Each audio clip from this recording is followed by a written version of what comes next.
Like it or not, lockdown has become a way of life and we're all still trying to find ways to adjust. People should be staying at home unless they have a valid reason to leave. The idea though of going off on a holiday for some sun, sea and sand has seemed pretty unlikely. That is, until the vaccines came along. Today marks a new chapter in our fight against this virus. The rollout of several different COVID-19 vaccines really did raise our hopes that life will soon start to return to normal. But looking ahead, will we be able to have our summer holidays? Last year, more than 9.5 million people were practically left with no choice but to cancel their holidays because of COVID-19. It is illegal to leave home to travel abroad for leisure purposes. The lockdown introduced at the start of this year included some strict rules around travel. You must stay at home unless you're legally permitted to go abroad for medical reasons, work that can't be done at home, or educational reasons. I think it's far too early. There's still 37,000 people in hospital with COVID at the moment. It's far too early for us to begin to speculate about the summer. The government is trying to stop coronavirus variants from reaching this country, which means tougher restrictions on travel.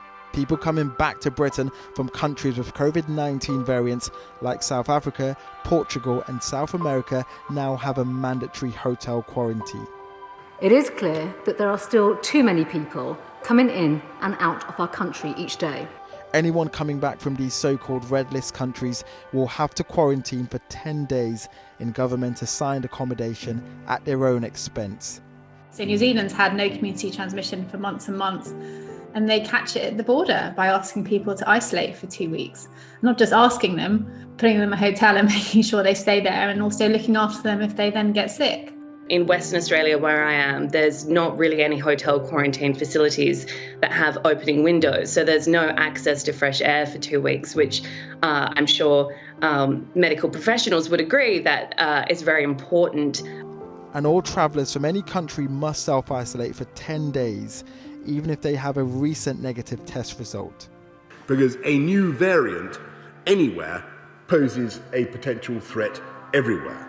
You also have to give your contact details and address so authorities can make sure you're sticking to the rules. We know that people are going to want to fly again. The most important thing is that the governments and countries get control of these infections and suppresses them down so travel can go back to some type of normality. That is the key thing. There's also this to think about. Will other countries even allow tourists from Britain to visit? The new variant already discovered in Britain in December last year meant several countries banned flights from the UK. Well, countries across the world imposing restrictions on people travelling to and from the UK because of their concerns about this new emerging strain of coronavirus. If you are able to travel, make sure your hotel has free cancellation and avoid deposits where you can. Or better yet, book a package holiday that is ATOL protected to make sure you get a refund. It's not looking too good at the moment, so it might be worth, just for the time being, pinning your hopes on a staycation.